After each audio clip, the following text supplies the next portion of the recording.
नमस्कार।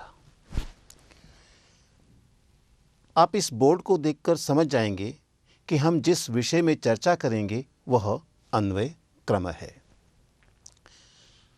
हम संकेत दे चुके हैं कि हमारे इस पत्राचार पाठ्यक्रम का एक प्रमुख उद्देश्य है कि आप संस्कृत साहित्य को पढ़ने के योग्य हो जाएं। और एक अद्भुत बात है कि संस्कृत साहित्य प्रायः पद्यात्मक काव्य के रूप में लिखा हुआ है, अर्थात श्लोकों में लिखा हुआ है। और श्लोकों का अपना कुछ एक वैशिष्ट्य होता है। श्लोकों में प्रायः छंदबद्धता के कारण शब्दों का क्रम भी परिवर्तित कर दिया जाता है और अनेकों बार एक शब्द में कई शब्द भी मिल जाते हैं। वहाँ संधि भी होती है, समास भी होता है। जैसे आप यहाँ देखेंगे, इक्ष्वाकु वंश प्रभवो, इसका विस्तृत वर्णन आप बाद में देखेंगे, लेकिन यहाँ इक्ष्वाकु वंश प्रभवो अर्थात प्रभव, यह एक पद आया है, लेकिन इसमें 3 शब्द कहीं जुड़े हुए हैं। यदि मुझे इन शब्दों का अलग अलग अर्थ नहीं पता तो मैं इस श्लोक के भाव को समझने में योग्य नहीं होऊंगा। तो अतः आवश्यक हो जाता है कि हम श्लोकों में आए हुए हर शब्द को भिन्न भिन्न रूप से जान सकें। किस पद में कौन सी विभक्ति है, इसका भी हमें परिचय होना चाहिए। और फिर केवल पद की विभक्ति से ही परिचय नहीं हो, उनका अपना एक क्रम होता है। जैसे संस्कृत हो या कोई भी भाषा हो, उसका अपना एक विशिष्ट क्रम है कि जब एक सामान्य वाक्य होता है, पहले कर्ता आता है और अंत में क्रिया आती है, और उसके बाद में उन दोनों के बीच में बाकी पद अपना अपना स्थान ग्रहण करते हैं। और संस्कृत में तो एक और विशिष्ट बात हो जाती है, अगर विशेषण विशेष्य आए हुए हों तो विशेषण प्रायः पहले रखा जाएगा और विशेष्य बाद में रखा जाएगा।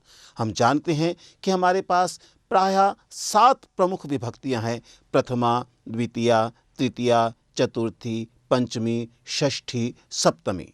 संबोधन पद भी आता है और संबोधन पद को हम सबसे पहले लेकर आते हैं। इसका अर्थ है कि चाहे उनका अपना एक क्रम है, लेकिन अर्थ या भाव की दृष्टि से क्रम का निर्धारण हमें पुनः करना पड़ता है। इस तरह से हम जब क्रम का निर्धारण करते हैं तो वह प्रक्रिया अपने आप में कहलाती है अन्वय क्रम, अर्थात किस पद के बाद कौन सा पद आएगा, यह एक क्रम का निर्धारण करना है।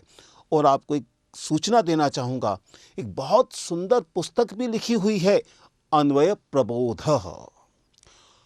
उस अन्वय प्रबोध में बहुत सारी चीज़ों को क्रमबद्ध में लाने के अनेक नियम भी दिए हुए हैं। हम उन नियमों का भी उपयोग यहाँ नहीं करेंगे, हम तो आपको व्यावहारिक रूप से क्रमबद्धता के बारे में बताएंगे, श्लोकों का क्रमबद्ध रूप कैसे दिया जाता है।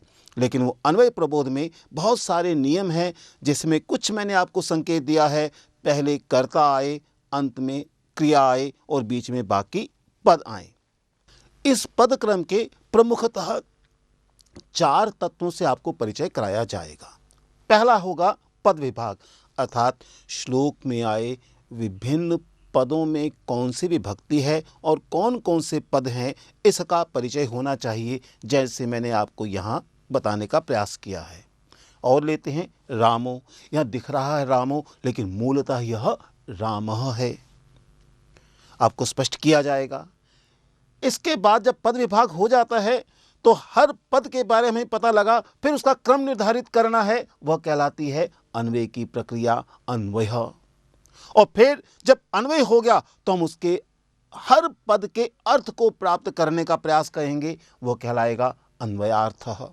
लेकिन इस पूरे अन्वयार्थ के पश्चात भाव क्या है, कवि कहना क्या चाहता है, क्योंकि वहाँ केवल अभिधा नहीं है, लक्षणा व्यंजना भी है। भाव कुछ भी हो सकता है, शब्द का अर्थ कुछ भी हो सकता है, लेकिन भाव कुछ और हो सकता है। जैसे उदाहरण लेते हैं, यहाँ आएगा जनहि श्रुतः, लोगों के द्वारा सुना गया, लेकिन भाव यहाँ श्रुतः का है प्रसिद्ध, प्रसिद्धि, अर्थात शाब्दिक अर्थ है सुना हुआ, सुना गया, भावार्थ है प्रसिद्ध।